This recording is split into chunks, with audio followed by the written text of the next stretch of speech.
I think many of us know that we are facing big challenges as families ask questions about how their students' education will lead to employment. Sometimes those kinds of questions tend to put pressure on colleges like ours to move away from a liberal arts approach, maybe to become more careerist in the way that we orient our students toward life.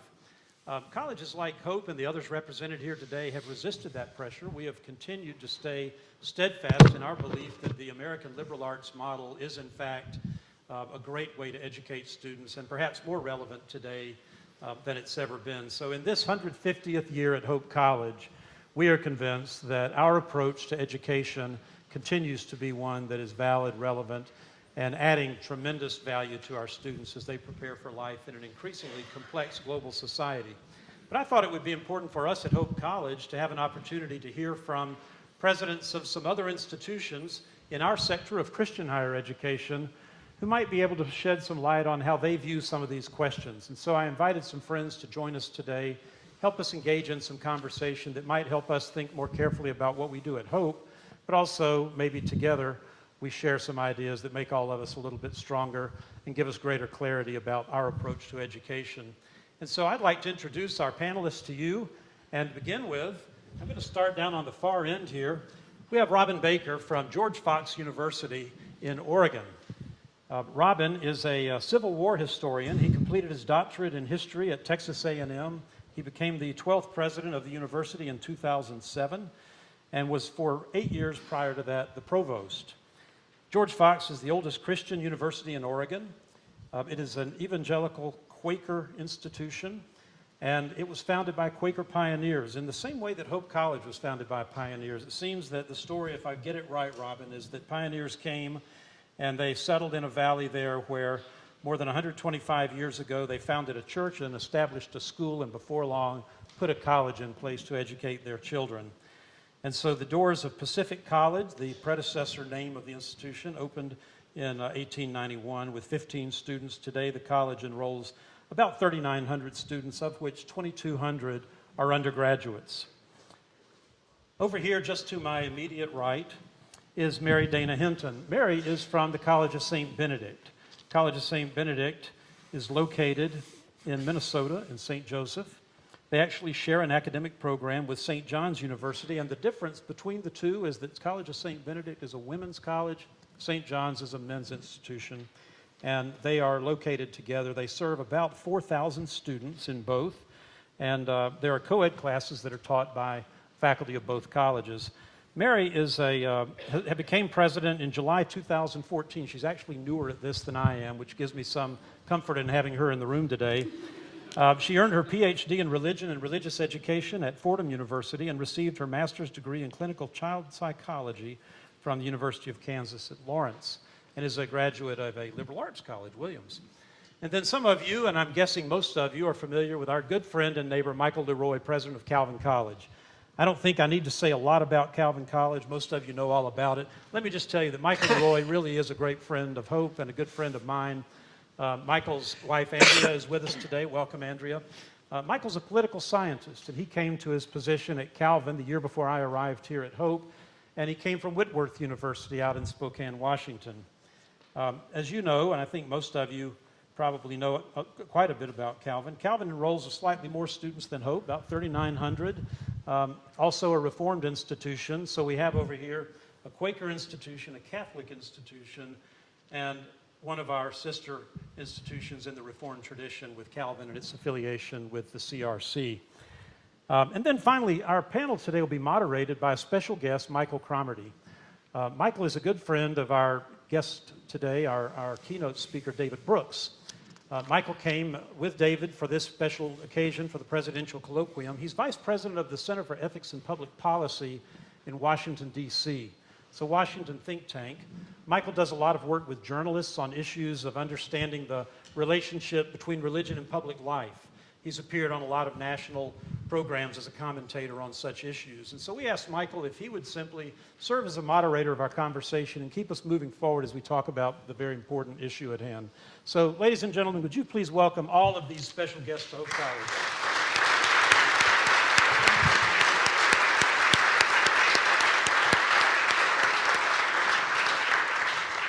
Well, thank you. Thank you, Mr. President. Some of you may be wondering, why is this gentleman moderating this panel? And I have a theory.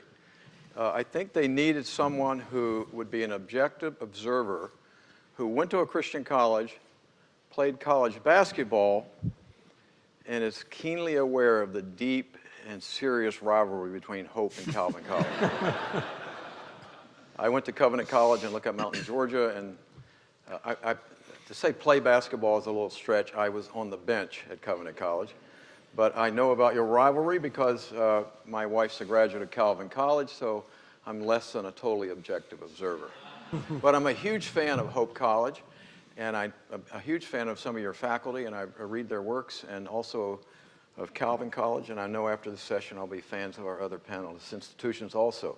But first of all, I'd like to begin with a question for the panelists, which is simply, we'd like to have you reflect on in what ways is liberal arts education at your institution shaped or informed by faith-based worldview? And so I'm going to, which one of you wants to answer first? If you don't raise your hand, I'll call on you. Yes, Michael Leroy. Well, thanks. I really appreciate that. John, thank you for hosting us, and it's great to be with you here. Thank you, Kelly, as well. It's great, and it really is wonderful to be here in Holland and with the faculty and staff that I represent here. I enjoyed seeing some friends around as well, so it's really a privilege to be here. Calvin College is, obviously, as you know, many of you know, very steeped in the Christian Reformed tradition. And that tradition, the way that we educate our students, we really talk about a kind of fourfold understanding of Reformed faith, that God created all things and called them good. And so everything that we studied is studied in that light, that God has a creative purpose and intent, and so that it affects all things that are created and made, natural and things cultural and social, that there's a positive creative intent, that also those things that God created are corrupted by a fallen world, and by sin that first entered the world, it corrupts all things. And so what gives us hope is that Christ is our Redeemer and then redeems all things, not only us personally and individually, but uses God's people as agents of renewal in the world, transforming and seeking to renew culture and structures like the family, like government, all things in this process of renewal. And then finally, we look forward. We know the kingdom has come, and it still is not yet. And so we wait with expectation for that kingdom to come. Now, that perspective is infused in every course that's taught. Faculty, I've been so impressed as I've come to read what faculty write, and to think about paramecium and their role in the intestine, and whether that is something that is of the fall or God's creative purpose. I have never thought about that. But to know that all aspects of study are under God's sovereignty, domain, and certain we're studying. So that's, I would say, that's the way that the faith worldview affects teaching and learning at Calvin College and the scholarly activities of our faculty. It's liberating. It makes your world much larger, actually. Yeah, and it's fair game, all of it. So, yeah. Dr. Baker, your comments, sir. Yes, sir. It's also a privilege to be back at Hope. It's interesting how Athletic Connections, we're not rivals of the teams that are here, but our women's team is one of the best in the country, and we've played Hope on various occasions and been here twice for the Final Four.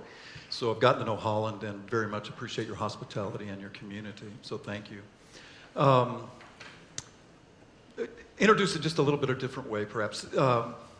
Recently in the news, you've seen the Volkswagen sort of controversy. This past Monday, one of our parents is the CEO of Daimler.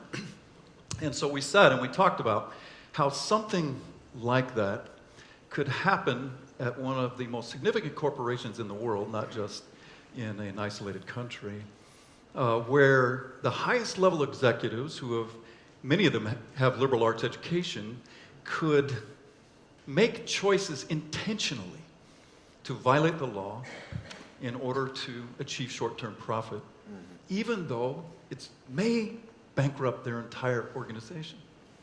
So when I first thought about this panel, and John texted me with the questions, I thought one of the biggest challenges is it's not just liberal education. Even in the United States in the last financial crisis, there was a book called 12 Bankers that showed that almost all of the individuals that were at the forefront of the crisis in the United States graduated from Harvard, Princeton, or Yale.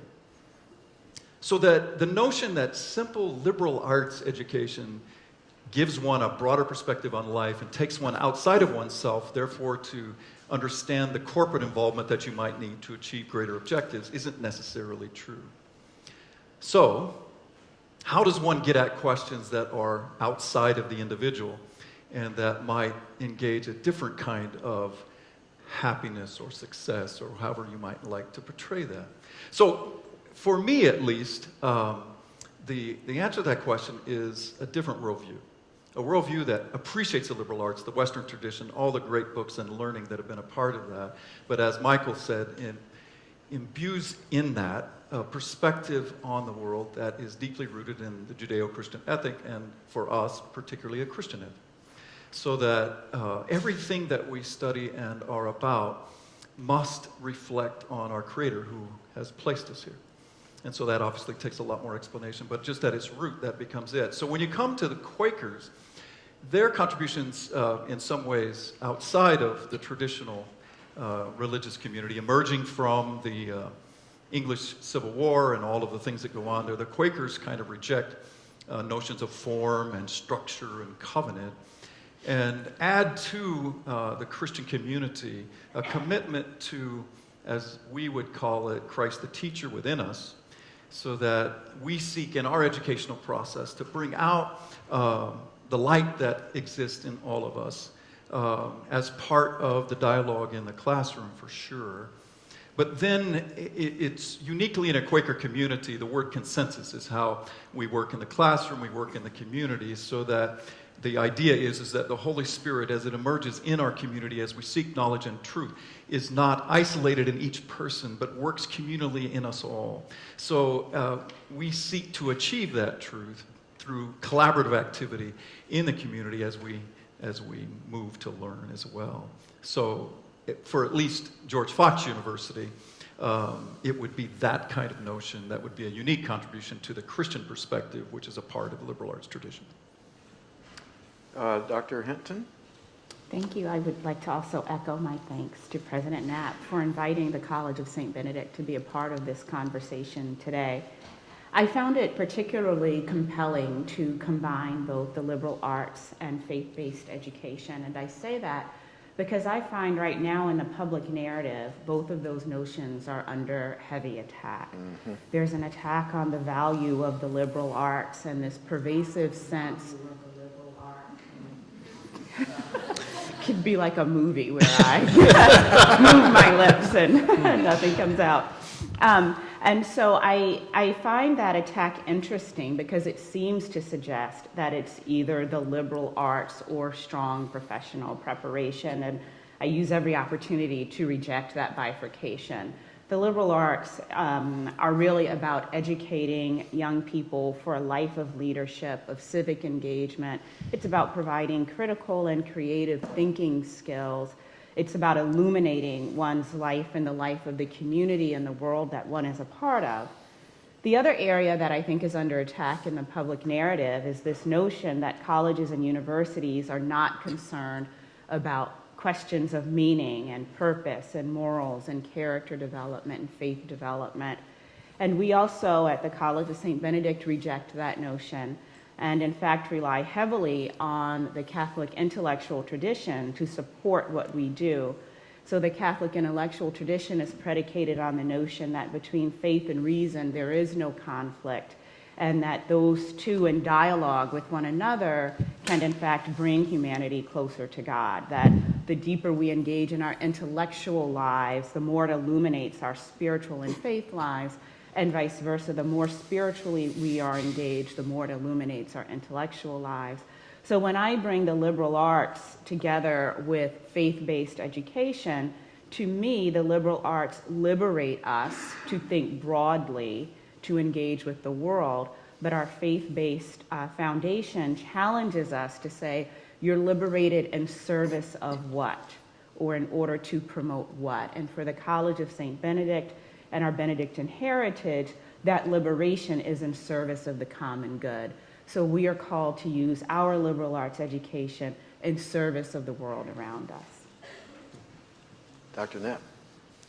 Well, I like that notion of being liberated. You know, the term liberal arts, if you translate it more literally from the Latin, really means skills to be free. And I think that's kind of deeply embedded in this American model of education, that we're trying to educate a people to be able to participate freely in a free society and responsibly, and to be able to think critically about things in a society where collectively we determine our own destiny and make our own decisions. And so it has been kind of a unique part of American culture and identity to have this sort of education that is really seeking to empower the individual to be a person who is free and able to exercise good judgment as a part of a collective process of exercising judgment in society. I would echo most of what my friends have said, and I don't need to say a lot here about Hope College. People in this room know the story of Hope very well and live it every day. What I would say is that today in our chapel service, there was a wonderful example right there on the stage of what I think Hope College does best. Beth Anderson, one of our chemistry professors, spoke at chapel, and she spoke about how a scientist can actually, and I will put words in her mouth here because it may not be just how she said it, but as I understood it, how the pursuit of science is really the pursuit of truth. And in our pursuit of truth and our pursuit of understanding God's creation, we come to a greater understanding of the one who is the creator.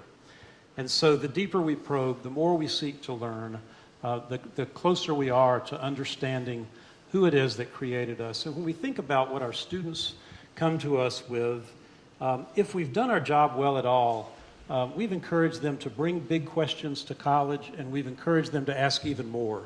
And certainly the big question about who am I and who is God are always foremost for any of us, I think for young adults especially.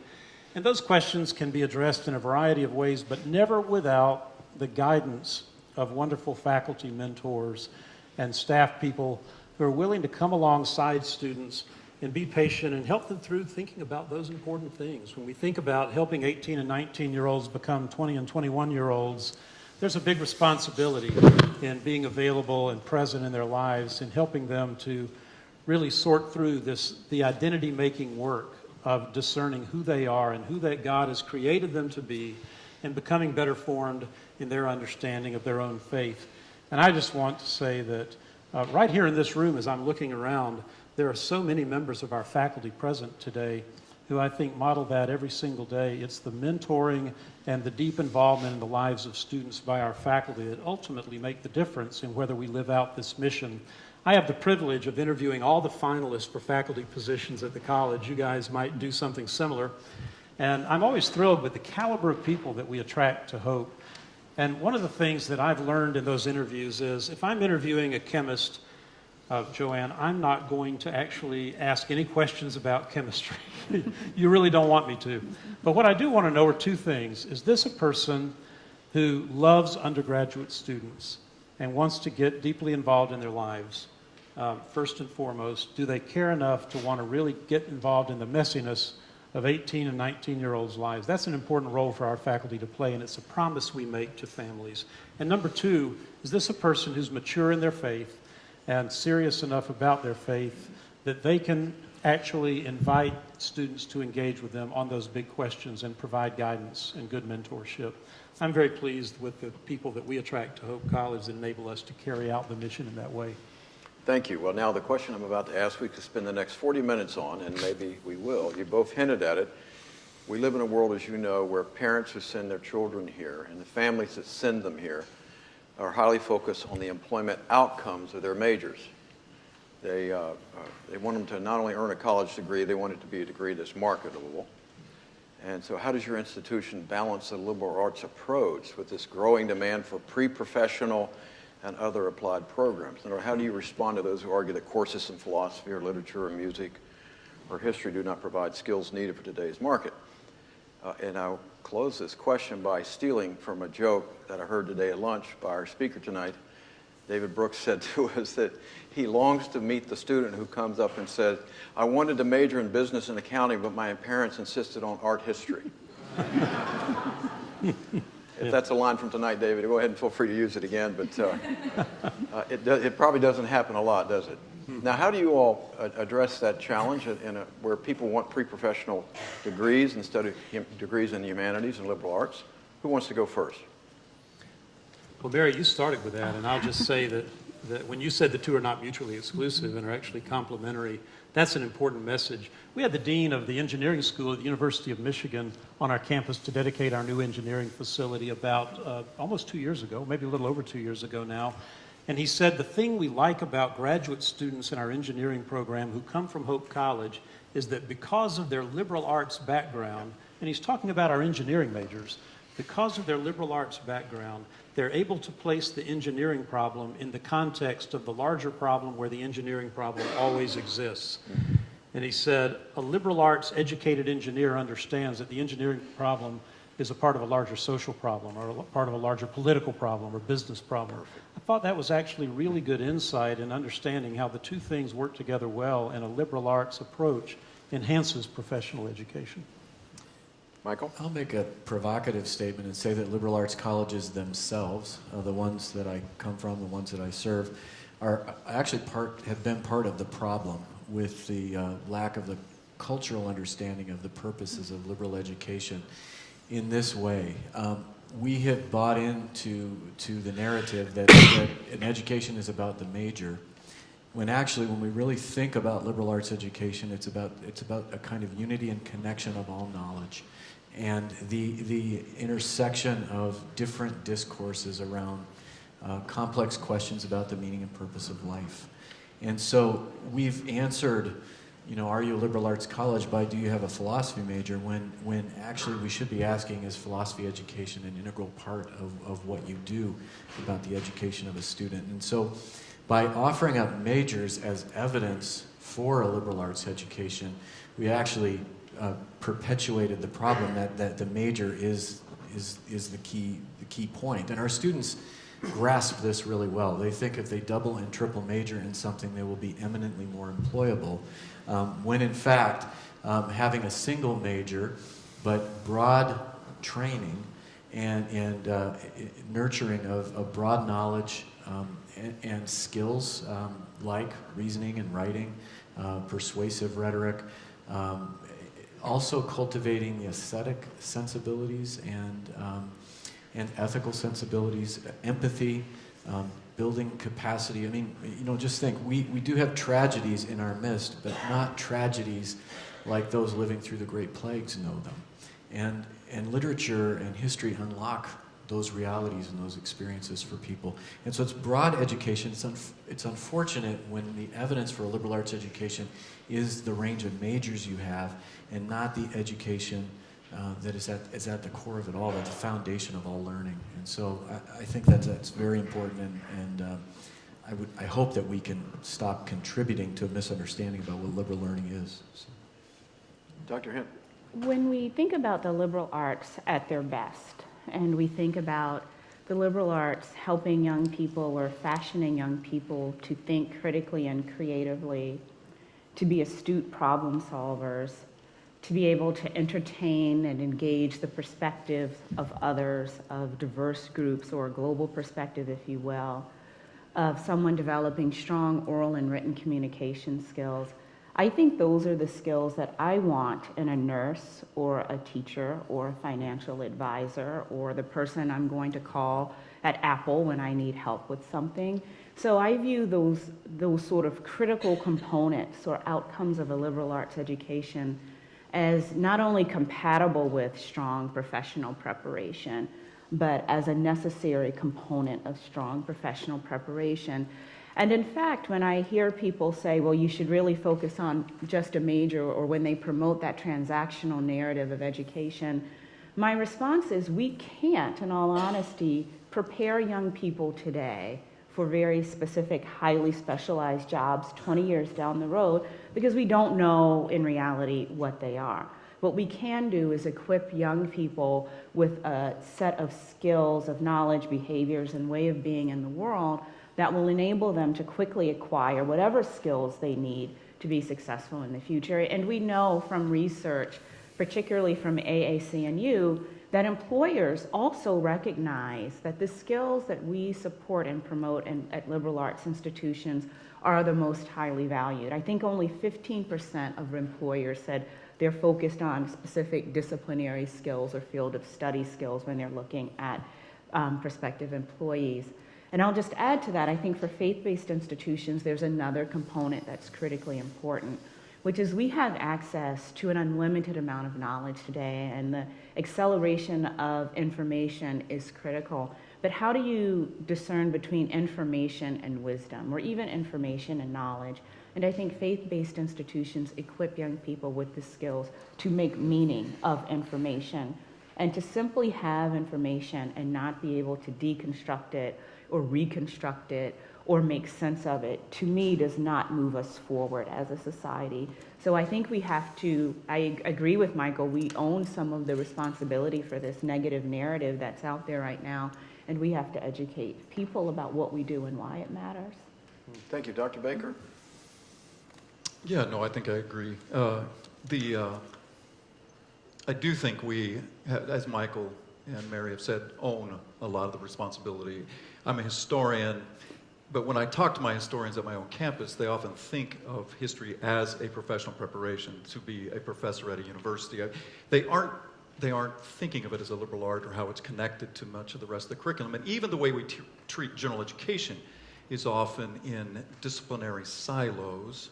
That may not be true of Hope and Calvin and St. Benedict, but it often is in our own general education program. The connections that need to be made across the curriculum often aren't made to the students as they sort of flow through the system at an institution. So I do think we have to own some of that. I think in addition to that, the term liberal arts just doesn't mean much to a lot of the public, and I'm not sure even in higher education we can define it effectively or have defined it effectively. So to go back to how do you respond to parents and to students, it seems to me that you have to start by saying, how can I help them understand, as Mary was saying, what this institution offers them in this broad-based, passionate, faith-based education that we develop in a way that they will receive it and come to my institution and learn in it over time. And so when I do it, I don't use the term liberal arts. I try to use all kinds of other phrases to help them understand how to embrace what we are passionately trying to do at heart. And what do I mean by that? Well, I think my own daughter, who is a sophomore at George Fox, she's an English major. And she started out, that's her third try, she started out as a business major. And why? Because she needed a practical outcome for what she saw a job after she got out in 4 years. But her deep love is creative writing. And I was not telling her what to do. But I wanted to get her into an experience where she could learn how the liberal arts could contribute to the business world if she wanted to. So a friend of mine is the CEO of a corporation, and they had an internship for a student. And so I encouraged her to apply, which she refused the first 2 times. And then finally, I got her to apply. And she kept telling me, this is for a business person. I said, no, it's not really. They're looking for someone that's well prepared. When she got into the institution of the business, she learned in a 3-month time frame how much an English major could contribute passionately to the mission of a local business in our community. So all of a sudden, it wasn't about liberal arts. It was about what she was learning and being engaged in this campus could work in any profession just as they were articulating. So what we try to do at the institution is not so much talk about the liberal arts, but to talk about what the liberal arts, the outcomes of the liberal arts, and how those outcomes make a huge difference in whatever you choose in life. Michael, Calvin is well known for its amazing philosophy department over the many years. Is because of what we've just been discussing, is that a new challenge in the philosophy department? Do you have to tell, are there less students applying to be philosophy majors at Calvin College because of this pre-professional emphasis of having a job that will immediately... I like how he picks on you specifically. I know. Actually, he's playing to the audience. Right? No, you know, I think one of the things that I would push back on there is we're looking at an indication of the support for philosophy education based on the number of majors. Okay, instead of the quality of the education And philosophy is actually a critical course in the core offerings of Calvin College. So every student takes philosophy course. And when you, and they also take Even if they're not a major. even if they're not a major, and they also take a course called, in addition to taking a Bible course, they take a course of kind of a theology worldview course called the Discipleship of the Christian Mind. But that course has been in large part designed by many of Calvin's really great philosophers as well, although many contribute to that course and its design. And so to me, the mark of a Calvin graduate is not what they've majored in, but their capacity to think. And when I ask alums, what is the legacy of your education? They say, I have learned how to discern Christianly. I learned how to make my way in this world.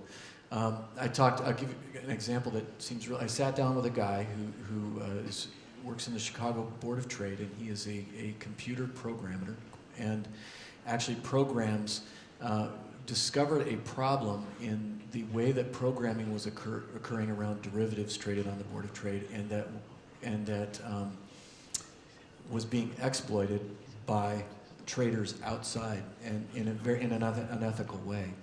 And he said, my education helped me to see the problem practically, but to know the problem was an ethical problem. And he said, I had colleagues who didn't know that and didn't see that. And he said, that's the legacy of my Calvin education. And I thought, what a great example. I can't tell you technically how he got there. He explained it to me over 20 minutes, and I still don't follow it. But what I loved was that in the midst of that, the technical difficulty of that particular problem, he identified what was true and good and unethical, but also pointed to what's beautiful. So, which is ethical behavior in the marketplace. So that would be what I would say. What about many of us are hearing about Stanford and Harvard, some of our major universities in the country are moving to online learning for students in China. And we're hearing about this new challenge to curriculum because of the internet and ability to get a degree from Stanford while living in a faraway country. Is this a challenge for you all as you think about your student enrollment? You think, well, maybe we could get a million people online. And as you know, there are huge limitations to online learning as opposed to residential learning. Has this come up in your discussions, Dr. Knapp, with your colleagues and your deans? And is anybody pounding the table and say, when are we going to go to online learning? Well, we're already there. Okay. But we're not offering online degrees. We have no desire to replace a residential education with an online education. There's something very intentional and very handcrafted about the education we provide here in a residential environment where So what would I get if I got if I wanted to take a class at Hope online? I just get a class. I don't get any. We have, somebody could tell me the number, 40-something maybe online courses that we offer now. They're for our own students. So a student can keep pace with graduation in the summertime, maybe in May term, or if they're off studying abroad, doing a semester. So they get can pick credit. up a course. Course, yes. Okay. Yes, so the other way that we're beginning to look, all of us, I think, more creatively at the use of technology is how to create the kind of right blend between good use of technology and the intimate classroom experience that we offer students. They're not mutually exclusive. Using technology wisely, taking advantage of what it allows us to deliver in the way of educational experiences, online collaborative experiences, the delivery of knowledge from other sources. All of those things are incredibly valuable, but they're not a replacement for the residential, intimate experience of being on a campus where you're known by name and where you develop what we hope will be a lifelong relationship with at least one of your professors.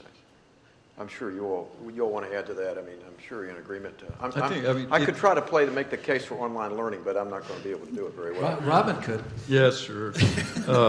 We don't, at the undergraduate level, use online learning. I think it depends on, I think you have to segment when you say online, whatever, that means you have to define what that means. Yeah. The branded universities, Harvard and Stanford, they're using it for branding purposes, right? They have experts that are known throughout the world, and they see it as an opportunity to further their brand, so to speak, as world global institutions. They're not enrolling thousands of people getting a Stanford or Harvard degree in those systems. So they don't really impact us in the way that you're talking about, where we don't cross-enroll. That would be nice if we cross-enroll with Stanford, but that's not true for George Fox. But I do think, when you think of the ways in which education, it depends on what you call, right? So is it information? The web can do that fairly effectively. Right. What it can't do is what John said.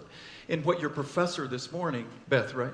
What she was doing in a chapel, very personally as a scientist, talking about how she understood her own faith and the integration of learning. That was very, very powerful. And I think, I was sitting with a group of students last Wednesday night, and they asked me, what do I remember about my university education?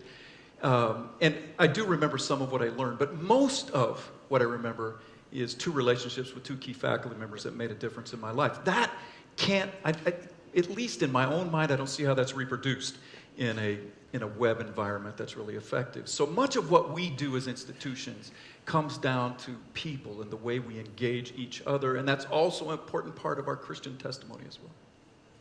Michael, is it a challenge at Calvin? You know, I always challenge people to consider what do they mean by online learning, because actually technology is transforming learning in all sorts of ways, and even classroom-based learning. A lot of folks in this room would understand and are even experimenting with flipped classroom methods where, it used to be you read the book and you go to the lecture. Now you work with the lecturer in an online environment, and you come to class to discuss the book. And actually the learning is happening in many instances in a much deeper way, because the faculty member is able to circle around the topic from a variety of points of view and capture the imagination of a variety of learners. And so technology is transforming the way higher ed operates, the way all education operates. The other thing, though, just so I think it's important to recognize that web-based communications, online learning modalities, are methods of instructional delivery among many methods.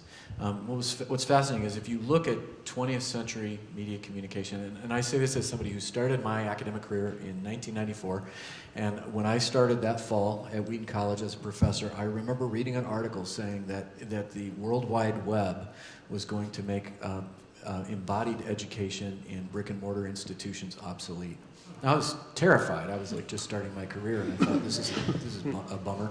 But what's fascinating, when you look over the 20th century, the advent of radio was supposed to replace education, because instruction was going to be able to be delivered by means of radio, and for sure it was going to replace mail correspondence education. And then television was supposed to replace teachers and professors, because you just need a few, and they would go online. They would go tune in to channel 9 or whatever and get their education. And then the video cassette recorder and on and on. Each one of these new media forms was thought of as going to replace education as we know it. What has happened is it has in fact supplemented and enhanced education as we know it, rather than replace it. The evidence, I think, is pretty clear about that. Now, I think I don't want to sidestep another big question, though. Is residential higher education, liberal arts education, just going to become the purview of those who can afford it? And what about a whole bunch of other people that increasingly are being left behind? And when you look at incomes of families over the last 30 years, the incomes of families making less than $100,000 have declined or have been flat. And that's a huge challenge for our institutions. And so I do think that whether it's by means of technology or by the way we design and deliver our traditional modes of education, we do need to think hard and well about how our institutions committed to the level of quality we are committed to can think about how our education can be designed and delivered in a cost-effective ways to these, the least of my brothers and sisters. Dr. Hinton, would you want to add to this question about online learning and as opposed to residential learning? Yep, I'm happy to. I would echo that at the College of St. Benedict, we use technology and supportive pedagogy. We don't have very many online courses at all. We are a fully residential liberal arts campus, and 91% of our students actually live on our campus. Our Benedictine heritage, one of the values is dwelling in community, and so engaging with each other, having conversations in the classroom and outside of the classroom is critically important to what we do at St. Ben's. And we've not been able to find a way to replicate that at scale with technology, and aren't really investing a lot of time trying to seek that. We're clear that what distinguishes us is our community. And so that's where we are investing our resources right now. But you raise an interesting point about the affordability question. I think the other question that the recent move towards MOOCs and online learning has surfaced is a question of accessibility, because the promise at the outset of that conversation was higher ed would now be more accessible to more people. So that is a question that we have really embraced and have looked at how we can bring a Catholic residential liberal arts education to more people. And that is something that we are addressing in addition to the affordability question. So when you boil the technology piece down, I think it was a question of the economics of higher education, accessibility in higher education, and then content seemed to me to be almost tertiary in that conversation. So we are addressing those first two issues, but for us, the content has to be done within the context of having a community working together. I would just add a couple of Go things ahead, to please. that. One is that I don't think any of us would view online degree programs as competition. I think we actually welcome that because it provides more opportunity and access to people who otherwise might not have access to that kind of education. Most people who avail themselves of online degree programs are non-traditional learners, not 18 to 22-year-olds, but people who are working adults who need the flexibility of being able to learn and earn a degree in a different way, more affordably, but more flexibly as well. And the other thing is, I think we should also recognize that in our view, and I think I speak for everyone, learning is not limited to the classroom. So therefore, it's not limited to what happens in the context of a course. It actually is what happens 24/7. And in a residential campus, we are as attentive to the learning that happens in residential life and in student organizations and all the other interactions that we are very careful about developing to create a more mature, ready-for-life young adult. If we thought it was all just what happens in the classroom, the concept of moving the classroom online could possibly be a little more plausible, but learning here is a 24/7 thing, as I believe it is at the other institutions. Okay, I'm going to ask you one more question, and then I would like the audience to begin preparing any questions they might have for the panel. So that's your warning. If you have a question, I'll ask you to raise your hand and speak loudly. So finally, who wants to answer this question? Our speaker tonight, David Brooks, has written a very important new book that many of you have seen called The Road to Character. If you haven't seen it, I highly recommend it. In The Road to Character, David discusses the importance of cultivating the habit of reverence. Cultivating the habit of reverence. For the sake of knowing and being motivated to do what is good, what does your institution see as essential to the moral development of their students? And we're not talking about learning, we're talking about the moral development of students. Does your institution have a place where it focuses on that? Tell us what you do, and who would like to answer that first? Take a crack at it. Go ahead, Mike. Yeah. Take a crack. You know, I think we could probably all talk about this topic at length for 40 minutes as well. But one of the things I think that's very clear to me is that the wider culture does not understand putting the idea of Christian and higher education together at all. I think at one point there was a Constantinian moment in our society and culture where Christian higher ed had a hegemony and Christianity had a hegemony in our culture, but that's not true anymore. And so we're at pains, I think a lot of us in our roles, to actually explain to audiences that aren't familiar with Christian higher education or faith-based higher education what it actually is and what the purpose is.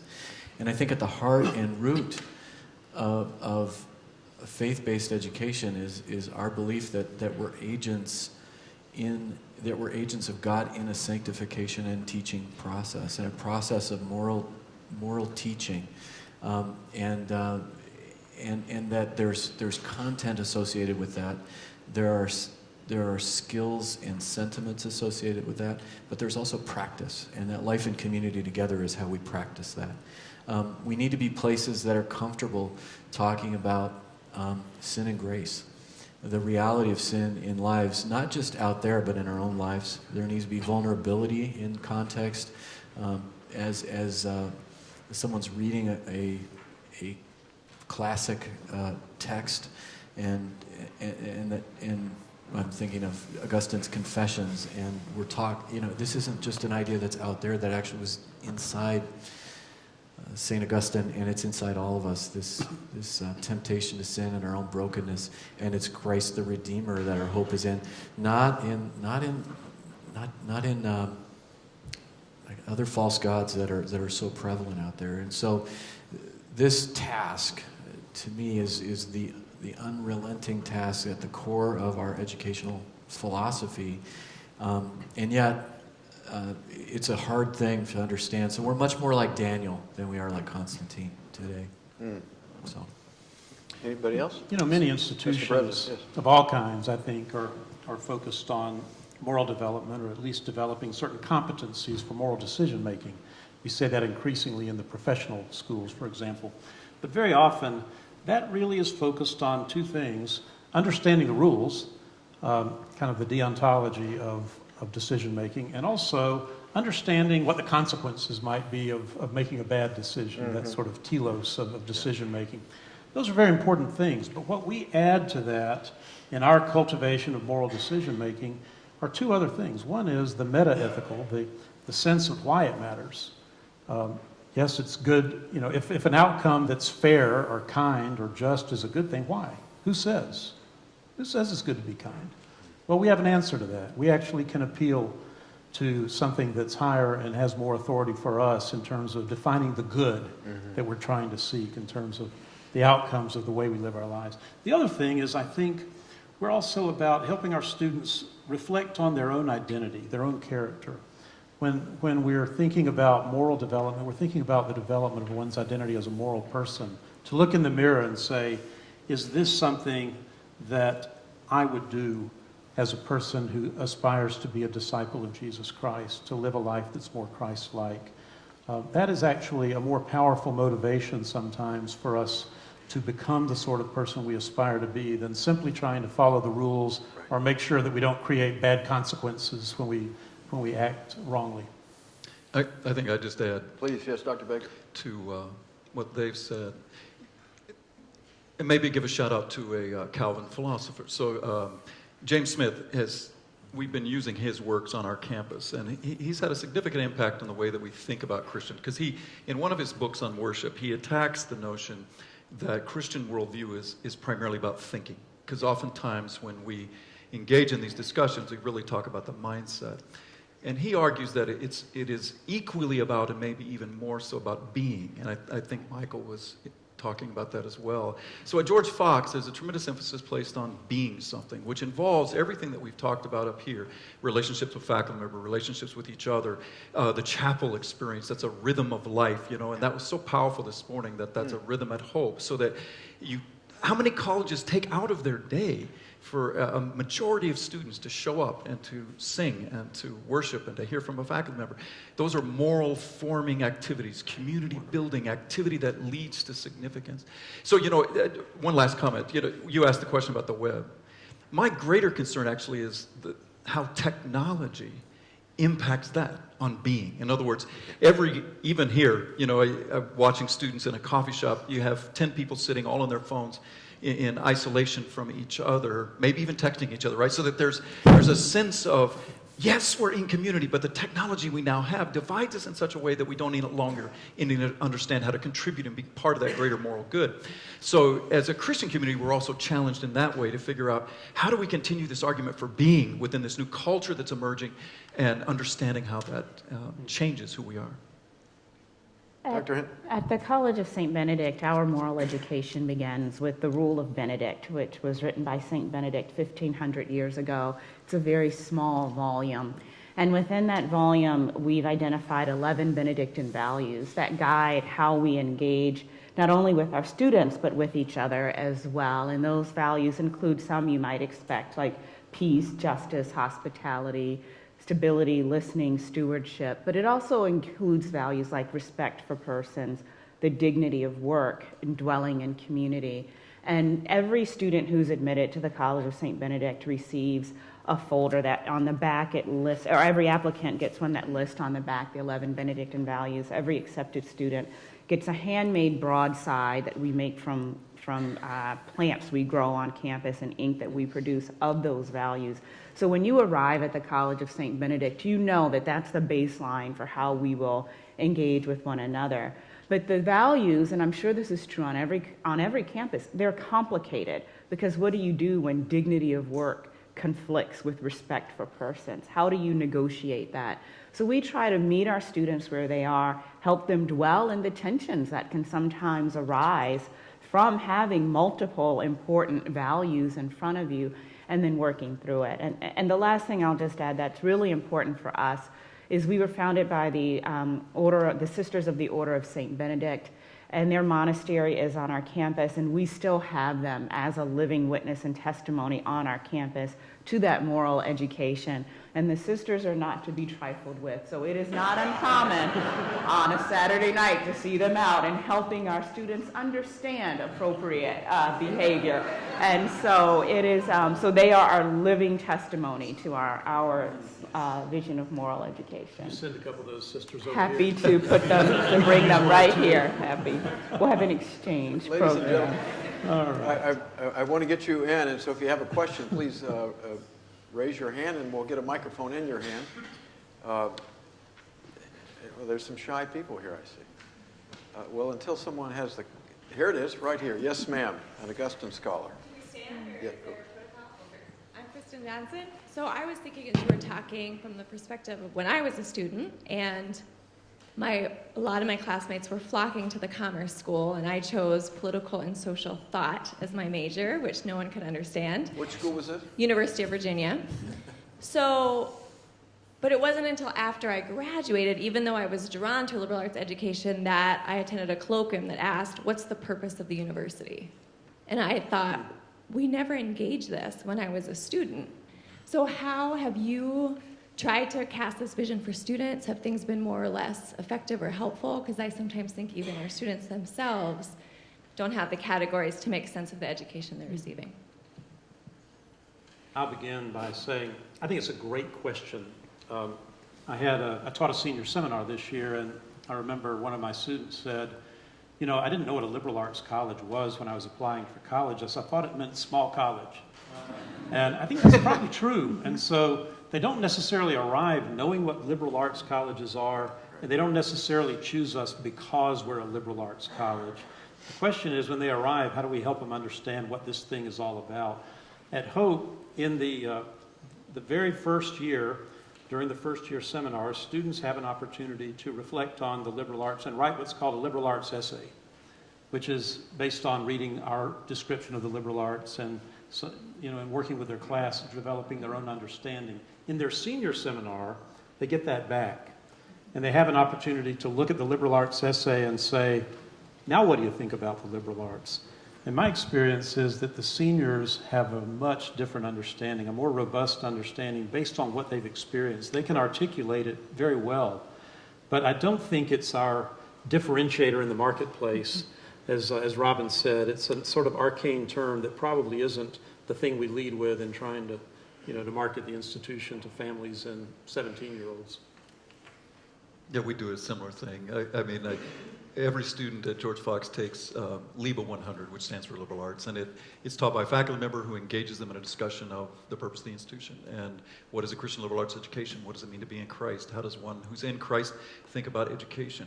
So, I mean, it's rooted there, but I think like John said, I mean, it's a freshman, and sometimes they're just happy to move through the course rather than to have it be a part of them. I think chapel becomes another way in which I thought again today in Hope's Chapel, that was an illustration of the purpose of the institution, very personally by a faculty member. We would do the same kinds of things.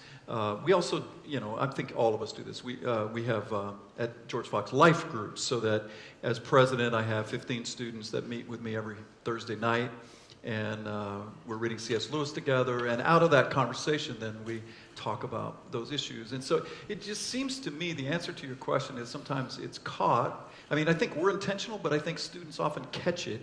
We try to offer it in lots of different ways we think is systematic, but it's grabbed on every once in a while as they find it in relationships that they find very meaningful. I would echo much of what's been said. I think if you're on a college campus, you should, I do this regularly because I learn a lot, but I say, walk up to a student, why are you here?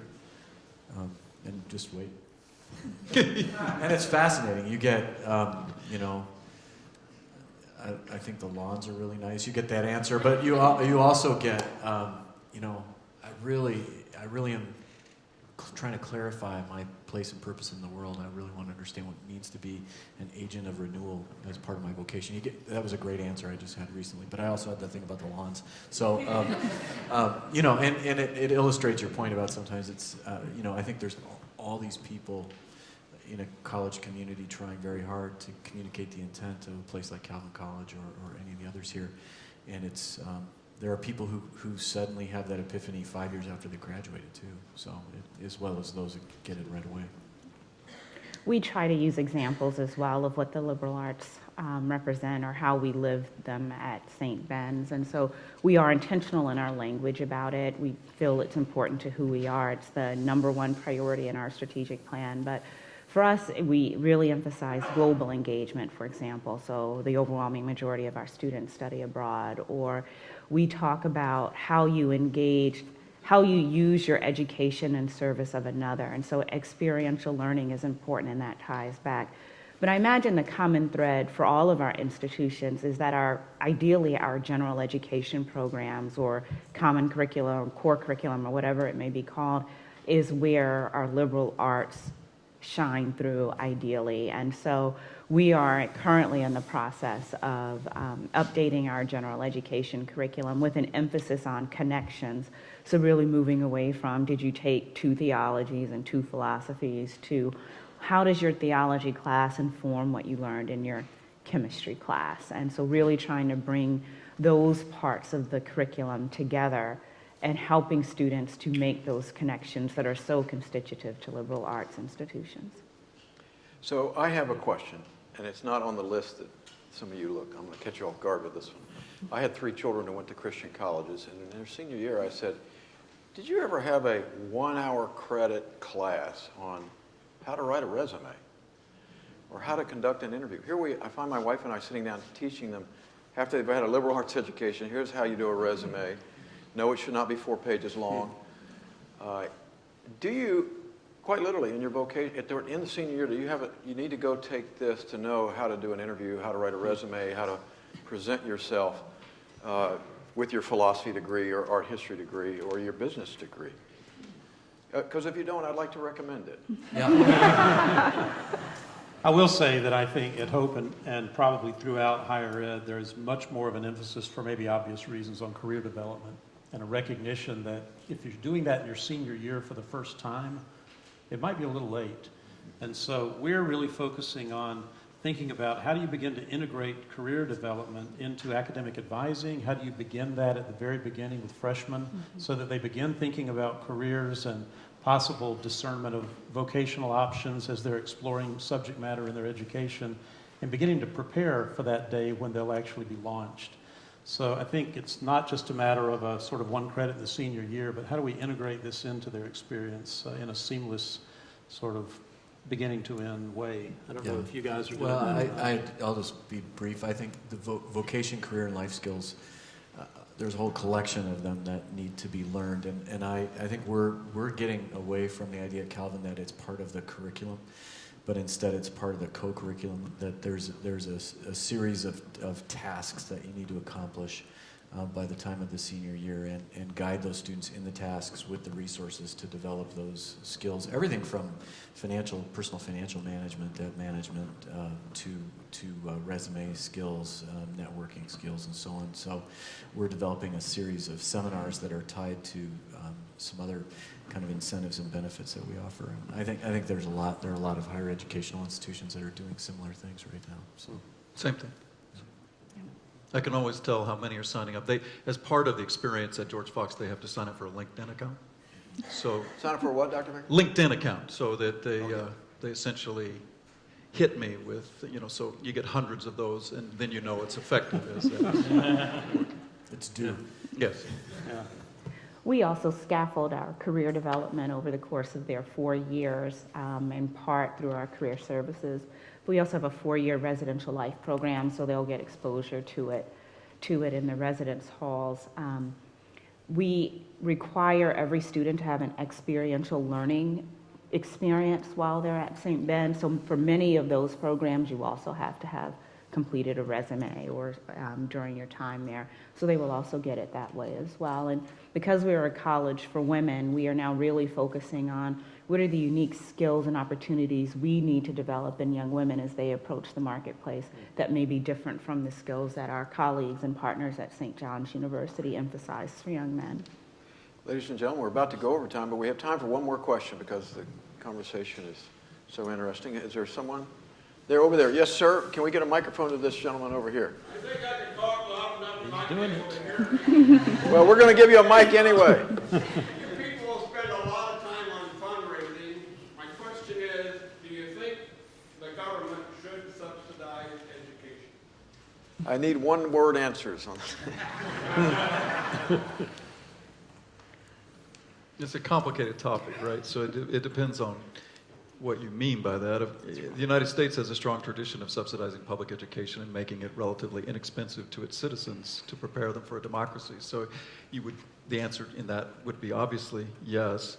To the extent that you mean provide loans and other kinds of things for students to attend private institutions, every citizen pays taxes, so it's one of the areas of the budget that the government actually makes money on. So there's a sense in which that practice seems to make sense to advantage the culture and the economy as a whole. So I think it all depends on what you mean by subsidy. I'm generally in favor of what they've been doing.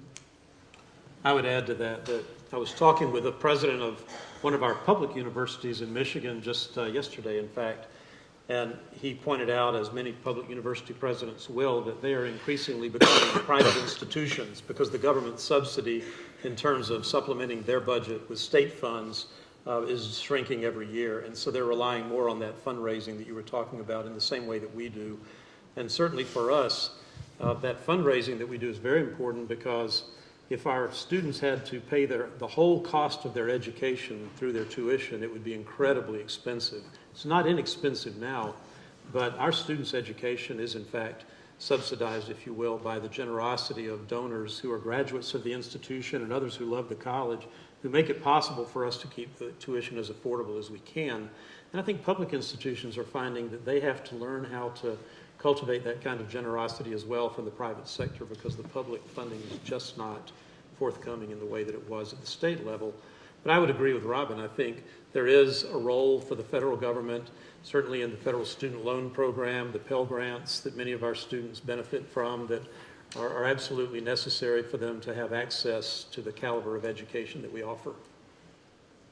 I favor the government subsidizing the education of students and not subsidizing institutions. I think that's been a tremendous benefit to private higher education, private Christian higher education. And it's one that we should not overlook. And the whole system kind of hangs on it, frankly, you know. But there's that distinction is very important. We don't receive government subsidies for operations. Students receive support for their education. There's a big difference there. Dr. Hinton? I would just add that we're very fortunate in the state of Minnesota to have the most generous state education grant in the nation, but it is for students and it applies to private institutions as well. And I am truly grateful because it comes back to that question of access. So we know that in terms of academic performance, the highest performing students from the lowest quartile economically are far less likely to go to college than the lowest academic performing students from the highest economic quartile. Those state grants level that playing field so that young people with boundless potential but with very limited resources are able to access the types of faith-based residential liberal arts education we provide. I agree, it goes to the students, and I'm very, very grateful for what the state of Minnesota does. Ladies and gentlemen, I have been a part of several panels like this with Christian college presidents, and every time they end, I want to go back to college. I really missed an opportunity. I just think of all the classes I should have taken. Join me in thanking our presidents for their time. Thank you. Thank you.